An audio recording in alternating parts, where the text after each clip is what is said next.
Kalau dalam pandangan Buddhis, ada satu kategori karma, itu kita sebutnya itu karma yang dilakukan dan karma yang diakumulasi. Jadi ini ada satu kayak pembagian berdasarkan dua kombinasi ini. Karma yang dilakukan dengan kasus ini, misalnya tidak sengaja menginjak semut hingga mati, itu kita bisa sebut dia masuk ke dalam kelompok yang kita sebut karma yang dilakukan tapi tidak diakumulasi. Maksudnya adalah kita melakukan karma itu, artinya kita menginjak semutnya dan semutnya mati. Tapi kita tidak mengakumulasi karma itu, dan karma itu tidak memberikan akibat, atau akibat yang akan kita alami itu sangat kecil. Dengan catatan kita sama sekali tidak tahu ya bahwa kita menginjak semut itu sampai mati gitu. Nah, itu kita sebutnya itu karma yang dilakukan tapi tidak diakumulasi. Nah, ada juga karma yang dilakukan dan diakumulasi. Itu contoh misalnya kita melakukan sesuatu dengan sengaja. Misalnya kita sengaja menginjak semut, sengaja semprot sesuatu ke semut sehingga mati gitu. Nah, itu kan kita lakukan dan kita tahu, dan semut itu mati dan kita tahu, oh kita membunuhnya. Nah, itu adalah kita melakukannya dan kita mengakumulasi karma buruk membunuh itu. Dan itu akibatnya akan berat, ya sesuai dengan kekuatan karma itu sendiri. Nah, balik ke karma yang dilakukan dan karma yang tidak diakumulasi tadi, terdapat 10 aktivitas yang bisa disebut dalam kategori ini. Salah satunya yang tadi, karma yang dilakukan dengan atau aktivitas yang dilakukan dengan tidak sengaja. Atau contoh lain misalnya kita melakukan karma dalam mimpi atau perbuatan yang dilakukan dan yang sudah dipurifikasi. Nah, itu adalah contoh-contoh karma yang dilakukan dan tidak diakumulasi. Jadi semua aktivitas yang dilakukan dengan tidak sengaja itu semuanya masuk ke dalam kategori ini. Kita melakukannya dan itu tidak diakumulasi. Dan bedanya adalah yang tidak diakumulasi ini akibatnya itu tidak berat atau bahkan bisa jadi tidak ada akibatnya. Dan kalau kita melakukannya dengan niat, dengan jelas, misalnya kita mencuri, membunuh atau melakukan sesuatu yang tidak baik dengan niat dan kita tahu, dan itu termasuk dalam sesuatu yang dilakukan dan itu diakumulasi. Dan itu akibatnya akan berat.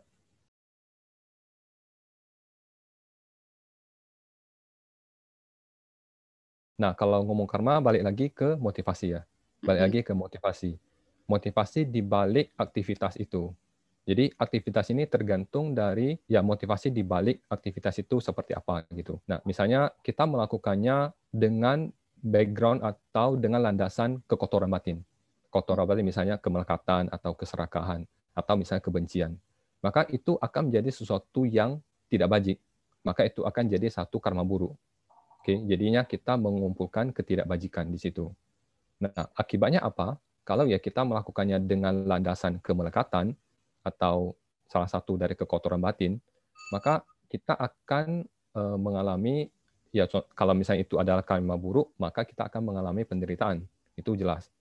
Nah, contoh kasus misalnya kalau kita mengalaminya atau melakukannya dengan landasan kemelekatan, maka akibatnya kita akan semakin memupuk kemelekatan kita. Kemelekatan kita itu akan semakin besar dan juga kita tidak akan merasa nyaman atau puas terhadap segala sesuatu yang kita miliki. Nah, itu akibatnya. Nah, kalau kita mengalami hal seperti itu kan itu akan ujungnya adalah menderita. Itu juga kalau kita melakukannya itu dengan kemelekatan tadi, maka itu juga akan memicu kita untuk melakukan aktivitas karma buruk yang lain, aktivitas ketidakbajikan yang lain. Contoh misalnya kita melakukan karma hitam atau karma buruk, seksual misconduct atau seksual tidak pantas. Nah, itu kan akibatnya lebih fatal lagi. Jadi kalau landasannya itu adalah kemelekatan atau salah satu dari kekotoran batin, maka akibatnya seperti tadi. Tapi kalau misalnya kita lakukannya itu dengan, balik lagi ke kasus yang tadi ini ya, kita melakukannya itu dengan motivasi yang lain, katakan tujuannya adalah untuk edukasi, nah itu mungkin beda. Itu bisa jadi tidak melakukan karma buruk seperti ini. Tapi ya balik lagi, jangan pula membuat-buat alasan gitu. Jangan pula membuat-buat alasan untuk melakukan sesuatu itu dengan bilang bahwa oh saya lakukan ini dengan motivasi baik kok. Nah, kita kan yang paling tahu ya. Kita yang paling tahu bahwa motivasi kita sendiri yang melakukan itu seperti apa. Kalau itu adalah landasannya baik, dan itu baik. Kalau itu adalah landasannya buruk, dan itu akan jadi karma buruk. Dan akibatnya juga akan buruk.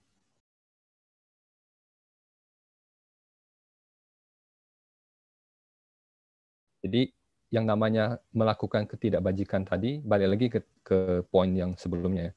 Yang dikatakan melakukan ketidakbajikan ini kan landasannya adalah kilesa. Jadi kita melakukan itu karena dipengaruhi oleh kekotoran batin, atau istilahnya adalah kilesa. Oke. Contoh misalnya tadi kemelekatan atau keserakahan atau kebencian atau misalnya kemarahan misalnya. Kita ini dipengaruhi oleh kilesa itu sehingga kita melakukan ketidakbajikan. Dan akibatnya apa? Akibatnya adalah menderita. Pasti itu jelas. Karena kilesa kita melakukan karma dan ujungnya adalah menderita. Nah, semua makhluk itu sama. Semua makhluk di samsara ini sama dalam artian mereka semua termasuk kita di dalamnya itu melakukan ketidakbajikan ini karena kita dipengaruhi oleh klesa kita. Klesa yang mempengaruhi batin kita. Dan ujungnya adalah menderita.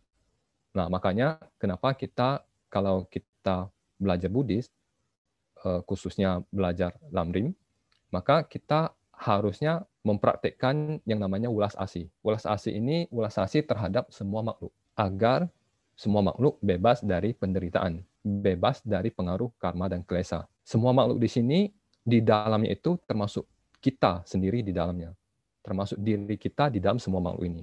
Jadi kita mempraktekkan ulas asih terhadap semua makhluk, termasuk diri kita di dalamnya. Kita harus ulas asih terhadap diri kita juga dan terhadap makhluk lain. Itu yang harus kita praktekkan ulas asih ini. Praktek ulas asih ini artinya adalah kita untuk membebaskan penderitaan dari semua makhluk dari pengaruh karma dan klesa.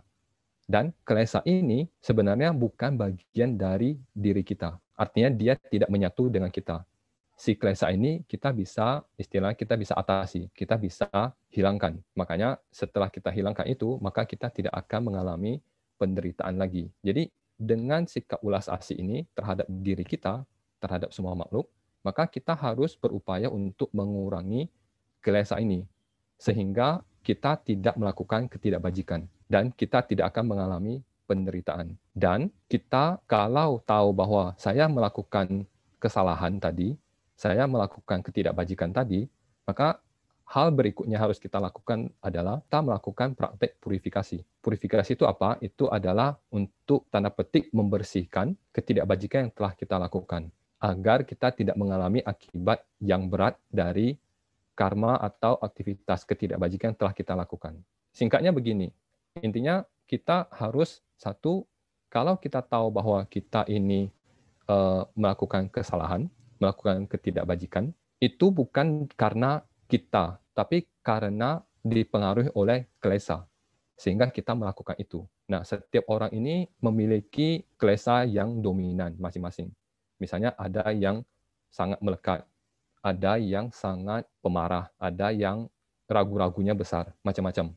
Nah, kita harus kenal dulu bahwa kita ini sebenarnya dominannya apa? Klesa yang paling berat itu apa? Oh, saya terlalu melekat. Oh, saya terlalu pemarah dan sebagainya. Dan kita harus lihat, oh, si klesa ini yang membuat kita jadi seperti itu. Si klesa inilah yang membuat kita menjadi melakukan ketidakbajikan ini. Tapi klesa ini bisa dihilangkan. Dia bukan bagian dari kita, bukan bagian dari batin kita. Yang harus kita lakukan adalah kita kenal, oh, ini adalah kelesanya. Oh, ini adalah si musuhnya. Dan kita harus praktekkan untuk mengatasinya. Bagaimana mengatasinya? Ya tentu belajar. Belajar dan praktek. Dan secara bertahap kita mengurangi kilesa itu. Tapi bukan toleransi terhadap kilesa. Kita harus toleransi pada diri kita karena kita dipengaruhi oleh kilesa. Tapi bukan toleransi terhadap kilesa itu ya. Bahwa dia suka-suka dia pengaruh batin kita. Enggak. Toleransi itu terhadap kita karena kita dipengaruhi oleh kilesa. Makanya tadi saya sebutnya istilahnya welas asih terhadap diri kita. Lalu terhadap kilesa bagaimana? Terhadap kilesa itu ya kita harus mengatasinya. Karena itu adalah musuh kita.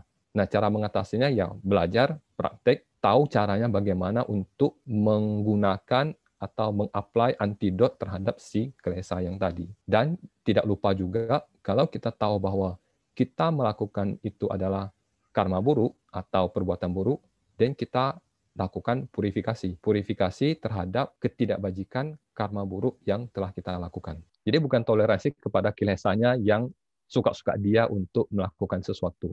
Tapi kita toleransi terhadap kita karena kita dipengaruhi oleh kilesa. Dan kita harus atasi kilesa itu.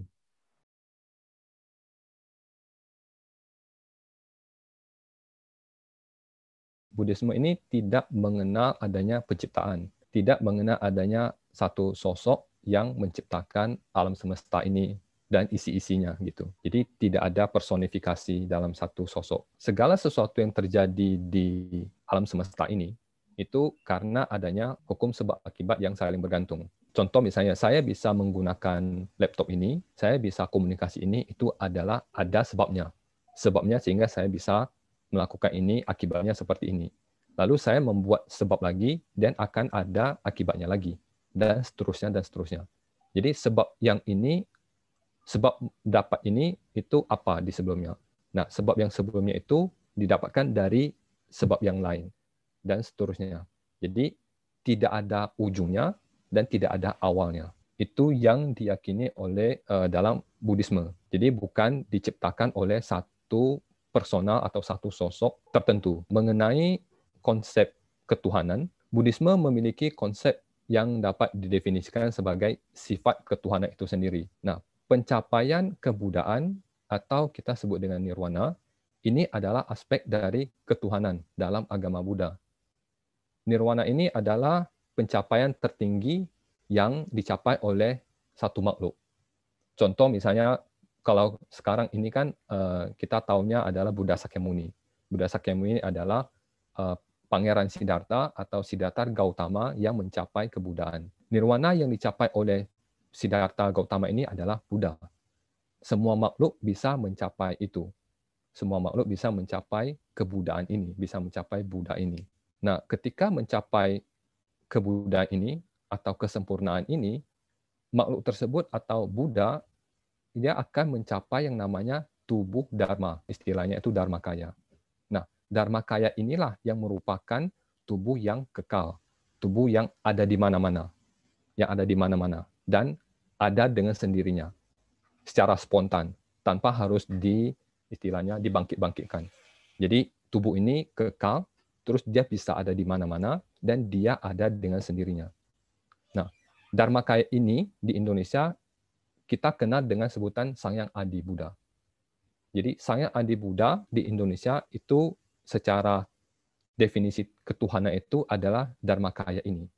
Itu adalah pencapaian kebudaan dengan tubuh Dharmakaya ini. Atau pencapaian yang tadi yang kita sebut dengan nirwana yang menghasilkan tubuh dharma atau dharmakaya ini. Jadi sebagai seorang Buddhis, kita memiliki sosok yang memiliki sifat ketuhanan. Itu apa? Itu adalah Buddha. Oleh karena itu, kita juga perlu menjunjung tinggi sosok ini. Sosok yang melampaui segala objek. Kita harus membangkitkan yang namanya hormat terhadap sosok ini. Karena sosok ini istilahnya dia sudah mencapai penyempurnaan paramita, penyempurnaan yang lengkap sempurna, yang melampaui semua makhluk. Dan pencapaian kesempurnaan ini itu bukan hanya dimiliki oleh Siddhartha Gautama saja. Semua makhluk ini memiliki benih kebudaannya. Semua makhluk ya, termasuk saya, termasuk kalian semua, termasuk semua orang. Semua orang memiliki benih kebudaan ini. Artinya semua orang bisa mencapai yang namanya kebudaan. Seperti Pangeran Siddhartha mencapai Buddha. Mencapai penyempurnaan itu bebas dari penderitaan samsara. Itu adalah pencapaian tertingginya dalam Buddhisme.